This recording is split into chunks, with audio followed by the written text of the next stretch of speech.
Hello friends, அனைவருக்கும் வணக்கம். நாளைக்கு TNUSRB எஸ்ஐ எக்ஸாம் வந்து நடக்க போகுது. எல்லாருமே ஓரளவுக்கு நல்லா படிச்சிருப்பீங்க.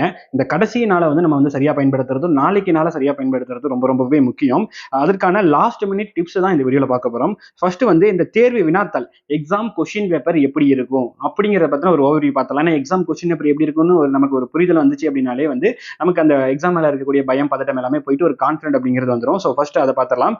நெக்ஸ்ட் வந்து பாத்தீங்க அப்படின்னா வந்து செல்ஃப் ப்ரிப்பரேஷன். இந்த எக்ஸாமுக்கு நம்மள சுயமா எப்படி தயார்படுத்தி வைக்கணும், நம்மளே எப்படி தயார்படுத்தி அந்த எக்ஸாம் அட்டன் பண்ணணும் அப்படிங்கறத பார்க்கலாம்.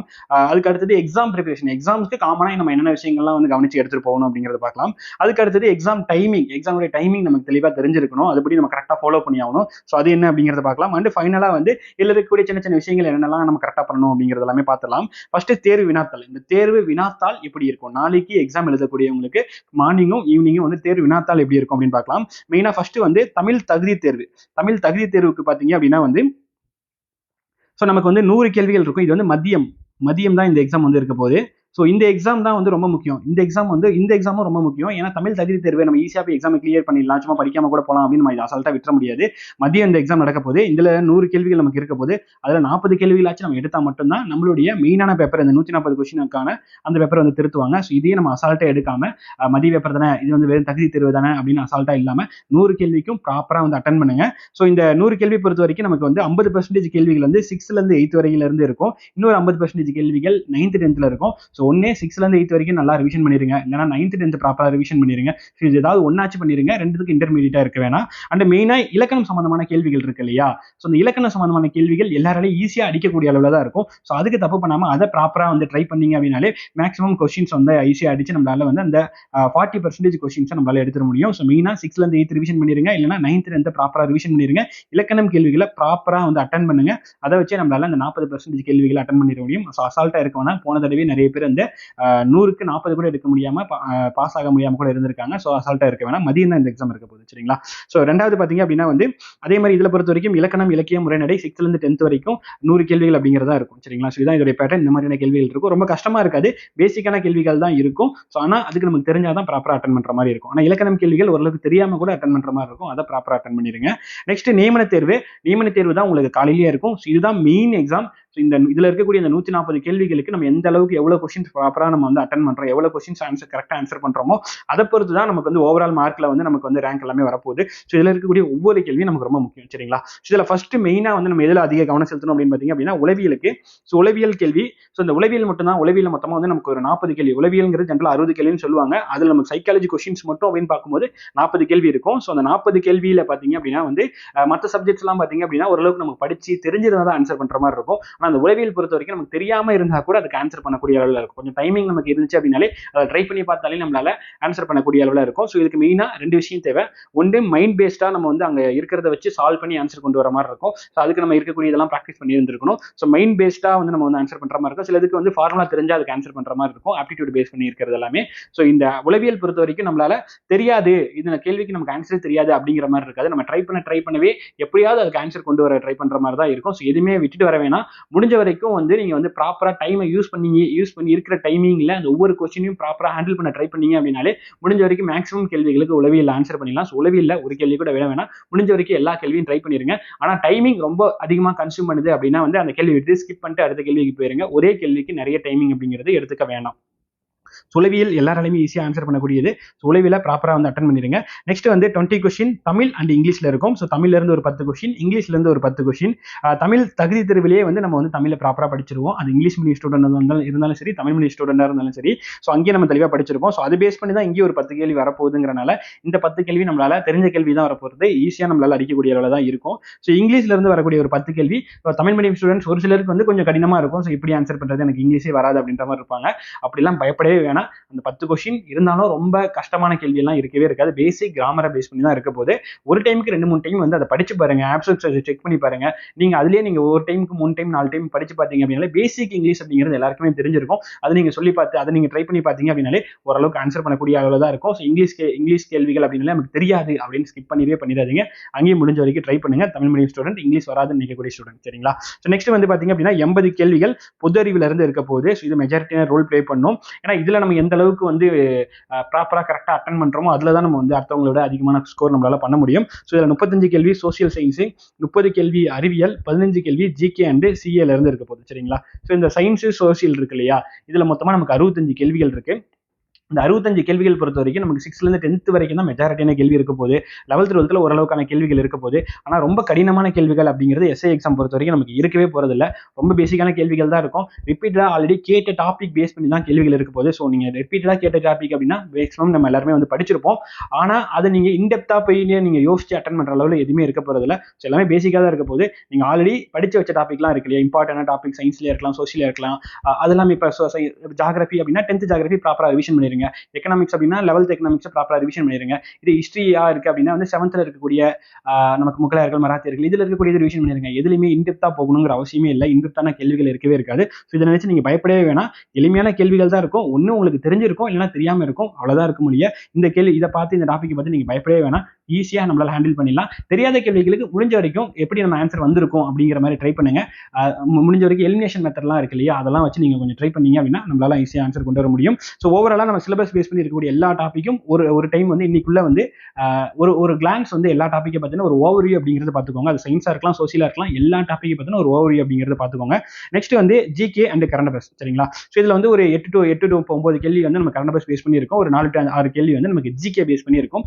ஜிகேனா கரண்ட் அஃபேர்ஸ் பேஸ் பண்ண ஜிகே இல்ல காமனான ஜிகே அப்படிங்கிற மாதிரி வந்து நமக்கு கேட்பாங்க. ஸோ சார் நான் வந்து எல்லாமே படிச்சிருக்கேன், தமிழ் படிச்சிருக்கேன், உளவியல் படிச்சிருக்கேன், நான் பொதுறிவு படிச்சிருக்கேன், நான் கரண்ட் அஃபேர்ஸ் மட்டும் படிக்கல, ஜிகே மட்டும் நான் படிக்கல அப்படின்னா பயப்படாதீங்க. அதோடய போய் எக்ஸாம் எழுதுங்க.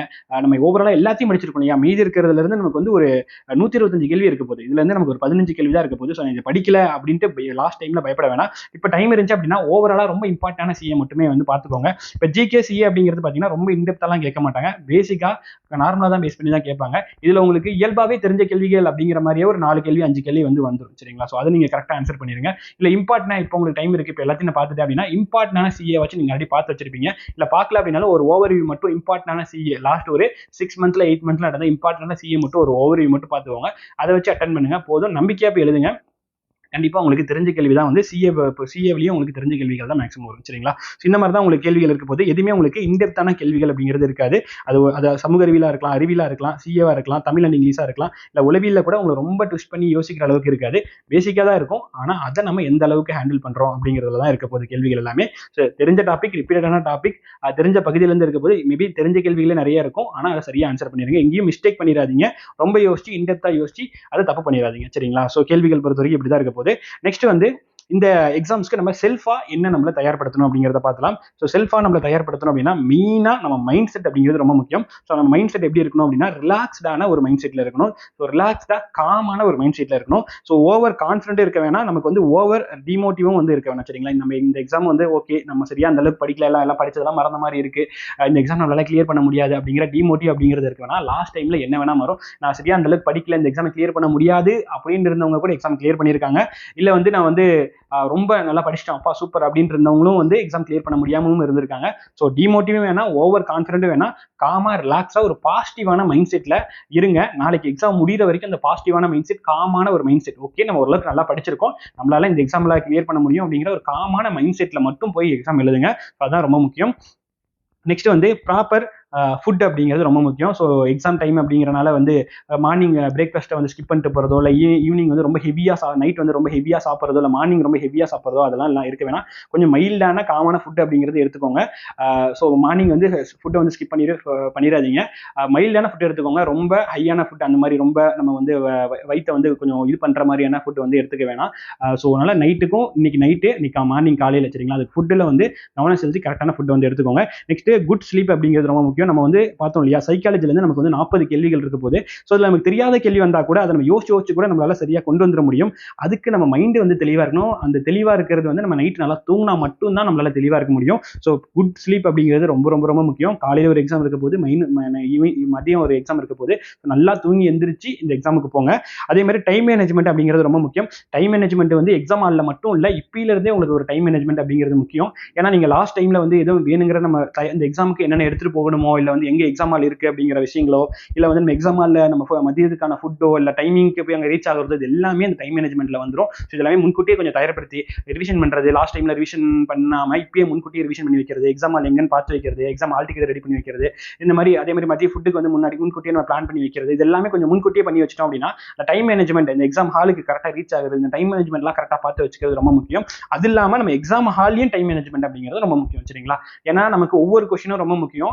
ஒரு கொஸ்டினுக்கு நம்ம ரொம்ப டைம் அதிகமாக கொடுத்துட்டோம் அப்படின்னாலும் தப்பா போயிடும். அதே மாதிரி லாஸ்ட்டாக வந்து நமக்கு டைம் பத்தல அப்படின்னு ஒரு சில கொஸ்டின் வந்து நம்ம ஸ்கிப் பண்ணிட்டு வந்தாலும் தப்பா போயிடும். ஸோ அதனால ஒரு கொஸ்டினுக்கு மேக்ஸிமம் எவ்வளோ டைம் கொடுக்க முடியுமோ அந்த டைம் மட்டும் கொடுங்க. ரொம்ப டைம் அதிகமாகுதுன்னா அப்படின்னா ஸ்கிப் பண்ணிட்டு அடுத்த கொஸ்டின் போங்க. எல்லா கொஸ்டினுக்கும் நம்ம வந்து வெயிட்டேஜ் கொடுத்து நம்ம வந்து அட்டன் பண்ணி ஆகணும். அப்படிங்கிறனால டைம் மேனேஜ்மெண்ட் ரொம்ப ரொம்ப முக்கியம். முடிஞ்ச வரைக்கும் இந்த ஒரு 80 கொஸ்டின் இருக்கு இல்லையா, ஜிகே கொஸ்டின் இருக்கு இல்லையா, அதை கொஞ்சம் குயிக்கா முடிக்க பாருங்க. அதே மாதிரி 20 கொஸ்டின் தமிழ் அண்ட் இங்கிலீஷ் இருக்கு இல்லையா, அதையும் கொஞ்சம் குயிக்கா முடிக்க பாருங்க. அது முடிச்சிட்டீங்க அப்படின்னா அந்த 40 கொஸ்டின் இருக்கு இல்லையா அந்த சைக்காலஜில, ஸோ அதுல தெரியாத கொஸ்டின்ஸ் கூட உங்களால ட்ரை பண்ணி கூட அதுக்கு உங்களால ஆன்சர் கொண்டு வர ட்ரை பண்ண முடியும். ஸோ அதுக்கு டைம் மேனேஜ்மெண்ட் பண்ணி இந்த 100 கொஸ்டினை கொஞ்சம் முடிஞ்ச வரைக்கும் குயிக்கா முடிச்சிட்டீங்கன்னா அந்த 40 கொஸ்டினா மேக்ஸிமம் கொஸ்டின் நீங்க ட்ரை பண்ணி கூட ஆன்சர் கொண்டு வந்துடலாம். ஸோ டைம் மேனேஜ்மெண்ட்ல கரெக்டா இருங்க. அண்ட் ஓவர் திங்கிங் அப்படிங்கிறது இருக்கவே வேணாம். இந்த ஓவர் திங்கிங் என்ன பண்ணும் அப்படின்னா வந்து ஒன்னே நைட்டு தூங்கிடாம பண்ணிடும். ரெண்டாவது வந்து பாத்தீங்க அப்படின்னா நமக்கு வந்து ஃபியர், அதாவது பயத்தை உருவாக்கிறோம். நமக்கு வந்து கன்ஃபியூஷன், ஒரு குழப்பமான மனநிலையை உருவாக்கிறோம். அது எக்ஸாம் ஆல்லையும் சரி எல்லா இடத்துலையுமே வந்து ஒரு குழப்பமான மனநிலையை உருவாக்கிறோம். ஸோ ஓவர் திங்கிங் அப்படிங்கிறது இருக்க வேணாம். ரிலாக்ஸா இது ஒரு எக்ஸாம் தான், இந்த எக்ஸாமுக்கு நம்ம போய் படிச்சிருக்கோம், இப்போ எழுத போறோம் அப்படிங்கிற மைண்ட் செட் மட்டும் வச்சுக்கோங்க. சரிங்களா? ஸோ இதுதான் நம்ம செல்ஃபா நம்மளை தயார்படுத்திக்கக்கூடிய விஷயங்கள். நெக்ஸ்ட் வந்து எக்ஸாமுக்கு அப்படின்னு நம்ம என்ன காமனா நம்ம என்ன எடுத்துட்டு போகணும், எக்ஸாமுக்கு என்ன நம்ம தயார்படுத்தி வைக்கணும் அப்படின்னு பாத்தீங்க அப்படின்னா மெயினா வந்து ஹால் டிக்கெட் அப்படிங்கிறது முக்கியம். ஸோ பிரிண்ட் அவுட் எடுக்கலாம். இன்னைக்கு தயவு செஞ்சு எடுத்து வச்சிருக்கேன். நாளைக்கு காலையெல்லாம் போய் எடுக்கணும்னு நினைக்காதீங்க. காலையில கடை இருக்காது. இன்னைக்கு பிரிண்ட் அவுட் எடுத்துட்டு அதை பத்திரமா சேவ் பண்ணி வச்சுக்கோங்க. நெக்ஸ்ட் வந்து ஐடி கார்டு அப்படிங்கிறது ஒரிஜினல் தேவை, ஜெராக்ஸ் இல்ல, ஒரிஜினல் அப்படின்னு எடுத்துட சொல்லியிருக்காங்க. அது ஆதார் கார்டோ அல்லது வந்து ஓட்டர் ஐடி ஏதோ ஒன்று உங்க போட்டோ இருக்கிற மாதிரி இருக்கணும். And blue and black colour ball point pen, blue அல்லது black colour ball point pen அப்படிங்கிறது முக்கியம். அது மேக்ஸிமம் வந்து பிளாக் கலர் எடுத்துட்டு போறது ரொம்ப பெட்டரா இருக்கும். ஸோ குறைஞ்சது 2 வச்சுக்கோங்க. ஒன்று ஒர்க் ஆகலனா கூட இன்னொன்று வந்து யூஸ் பண்ணிக்கலாம். ஸோ பிளாக் கலரே எடுத்துக்கோங்க. குறைஞ்சது 2 பேனா வந்து வச்சுக்கோங்க. சரிங்களா? ஸோ இது வந்து எக்ஸாமுக்கு நம்ம எடுத்துட்டு போகக்கூடியது. Hall ticket, ID card, black colour ball point pen வச்சுக்கோங்க. சரிங்களா? நெக்ஸ்ட் எக்ஸாம் டைமிங், இது தெளிவா இருந்துக்கோங்க. எக்ஸாம் டைமிங் பொறுத்த வரைக்கும் மார்னிங் உங்களுக்கு வந்து அந்த 140 கொஸ்டின் இருக்கக்கூடிய அந்த நியமன தேர்வு இருக்க போது. ஸோ எக்ஸாம் பொறுத்த வரைக்கும் 10ல இருந்து 12 வரைக்கும் நமக்கு வந்து 2.5 மணி நேரம் எக்ஸாம் இருக்க போகுது. சரிங்களா? ஸோ 2 ஹவர்ஸ் நமக்கு வந்து 2 ஹவர்ஸ் 30 மினிட்ஸ் வந்து நமக்கு வந்து எக்ஸாம் வந்து இருக்க போகுது. ஸோ இதுக்கான ரிப்போர்ட்டிங் டைம்ங்கிறது 8:30 கொடுத்துருக்காங்க. 8:30 என்னன்னா 8:30 அடுத்தது வந்து உங்களை உள்ள அலோவ் பண்ணுவாங்க. ஸோ அதே மாதிரி 8லிருந்து 10 மணி வரைக்கும் டைம் இருக்கு அப்படின்னா வந்து லாஸ்ட் டைம்ல போய்க்கலாம், 9:30 போய்க்கலாம், 9:45 போய்க்கலாம் நினைக்க வேணாம். 10 மணிக்கு தொற்றுச்சு அப்படின்னாலே உங்களை உள்ள அலோவ் பண்ணவே மாட்டாங்க. ஸோ முடிஞ்ச வரைக்கும் 8:30 to 9 மணிக்குள்ள 9 மணிக்குள்ள வந்து நீங்க வந்து போயிடுற மாதிரி வந்து பார்த்துக்கோங்க. ஸோ கொஞ்சம் ஏன்னா நீங்க பஸ் பிடிச்சு போறவங்க எல்லாம் பாத்தீங்கன்னா திடீர்னு பஸ் வந்து கொஞ்சம் டிராஃபிக்ல லேட் ஆயிடலாம், இல்லை வந்து பஸ் மாறி போகும்போது பஸ் கிடைக்காம இருக்கலாம், லேட்டா வரலாம், அந்த மாதிரி நிறைய விஷயங்கள் இருக்கு. ஸோ அந்த மாதிரி இருக்க வேணாம். முடிஞ்ச வரைக்கும் கொஞ்சம் ஏர்லியரா கிளம்பி போறது நல்லதா இருக்கும். அண்ட் ஆஃப்டர்நூன் பொறுத்த வரைக்கும் 2 மணிக்கு ரிப்போர்ட்டிங் டைம் சொல்லியிருக்காங்க. ஸோ 3:30 5:10 வரைக்கும் நமக்கு வந்து இருக்கு. ஸோ முடிஞ்ச வரைக்கும் 2:15 வந்து அங்கே போயிட்டு எக்ஸாம் ஹாலுக்கே போயிருங்க. ஸோ அப்பதான் வந்து உங்களுக்கு வந்து அந்த கொஞ்சம் ஆசுவாசப்படுத்திட்டு கொஞ்சம் ரிலாக்ஸ்டா மனநிலையில போய் எக்ஸாம் எழுத முடியும். ஸோ மெயினா மார்னிங் வந்து கரெக்டாக போயிருங்க. மார்னிங் தான் நிறைய பேர் வந்து சொதப்பிடுவாங்க, லேட் ஆயிரும். ஸோ மார்னிங் முடிஞ்ச வரைக்கும் 8:30 நீங்க வந்து போயிடுறது ரொம்பவே நல்லது. கொஞ்சம் லேட்டா போய்க்கலாம் அப்படின்னு நினைக்க வேணாம். சரிங்களா? ஸோ இதான் எக்ஸாம் டைமிங் பொறுத்த வரைக்கும். ஸோ ஓவராலா நமக்கு வந்து இந்த எக்ஸாம்ஸ்க்கு அப்படிங்கிறத பொறுத்த வரைக்கும் இவ்வளோ நாள் எல்லாமே நல்லா படிச்சிருக்கீங்க. ஒரு 2 மாசமாவோ 3 மாசமாவோ ஓரளவு படிச்சிருப்பீங்க. அது 100% சில பேர் படிச்சிருக்கலாம், ஒரு சில பேர் 40% 50% படிச்சிருக்கலாம், ஒரு சில பேர் வந்து படிச்சிருக்கேன் ஆனால் எல்லாமே மறந்த மாதிரி இருக்கு அப்படிங்கிற மாதிரி இருக்கலாம். எப்படி இருந்தாலும் சரி நம்ம படிச்சிருக்கோம், அதை வச்சு நம்ம இந்த எக்ஸாம் எழுத போறோம், எது ஆனாலும் நம்ம பார்த்துக்கலாம் அப்படிங்கிற மாதிரி இருங்க. கண்டிப்பா நம்ம ஒரு விஷயம் உண்மையாக ஒரு எஃபர்ட் போட்டிருக்கோம், ஒரு உண்மையான உழைப்பு போட்டிருக்கோம், உண்மையாக நம்ம படிச்சிருக்கோம் அப்படின்னா கட்டாயமா அது வந்து வீண் போகவே போகாது. அதுக்கான பலன் அப்படிங்கிறது வந்தே தீரும். நல்லா படிச்சிருக்கீங்கன்னா நமக்கு நல்ல ரிசல்ட் வரும், நல்லா நம்ம எக்ஸாம் ப்ரெசென்ட் பண்ண தான் போறோம். ஸோ அதை நினச்சி பயப்பட வேணாம். எல்லாருமே போயிட்டு கான்ஃபிடண்டா போய் எக்ஸாம் எழுதுங்க. ஸோ மார்னிங் 140 கொஸ்டின் முடிஞ்ச வரைக்கும் அதுக்கு வந்து ஃபுல் எஃபர்ட் கொடுத்து ட்ரை பண்ணி 140க்கு எவ்வளோ கொஸ்டின் கரெக்டாக போட ட்ரை பண்ண முடியுமோ ட்ரை பண்ணுங்க. ஏதாவது ஒரு கொஸ்டின் தப்பா போட்டாலோ, தெரிஞ்ச கேள்வி மாற்றி போட்டாலோ, தப்பா ஷேட் பண்ணிட்டாலோ நீங்க வந்து ரொம்ப இதாக வேணாம், ரொம்ப வந்து உடஞ்சு போறதோ, ரொம்ப ஒரு மாதிரி ஆகிறதோ அதெல்லாம் வேணாம். இன்னும் நமக்கு இவ்வளோ கொஸ்டின்ஸ் இருக்கு. ஒரு கொஸ்டின் தப்பு பண்ணிட்டோம்னா இன்னும் 139 கொஸ்டின் இருக்கு. சரிங்களா? ஒன்றும் பிரச்சனையே இல்லை. 1-2 கொஸ்டின் தப்பு பண்ணிட்டோம்னா அதை நினைச்சு நீங்க வந்து உடனே உடஞ்சு போயிட்டு எல்லாமே போச்சு, எக்ஸாமே போச்சு அப்படின்னு அந்த இடத்துல இதாயிர வேணாம். ஒரு கொஸ்டின் 2 கொஸ்டின் மிஸ் ஆனாலும் பரவாயில்ல, எல்லாத்தையும் முடிஞ்ச வரைக்கும் எல்லாத்தையும் ட்ரை பண்ணி எவ்வளோ கொஸ்டின் கரெக்டாக அடிக்க ட்ரை பண்ண முடியுமோ அந்த அளவுக்கு ட்ரை பண்ணுங்க. மதிய எலிஜிபிலிட்டி டெஸ்ட் தான், அசால்ட்டா இருக்க வேணாம். முடிஞ்ச வரைக்கும் அதுலேயும் எந்த அளவுக்கு பண்ண முடியுமோ பண்ணிட்டு வாங்க. சரிங்களா? ஸோ எல்லாருக்குமே ஒரு ஆல் தி பெஸ்ட். ஸோ எல்லாருமே நல்லா பண்ணிட்டு வாங்க. ஸோ தேங்க்யூ, பாய்.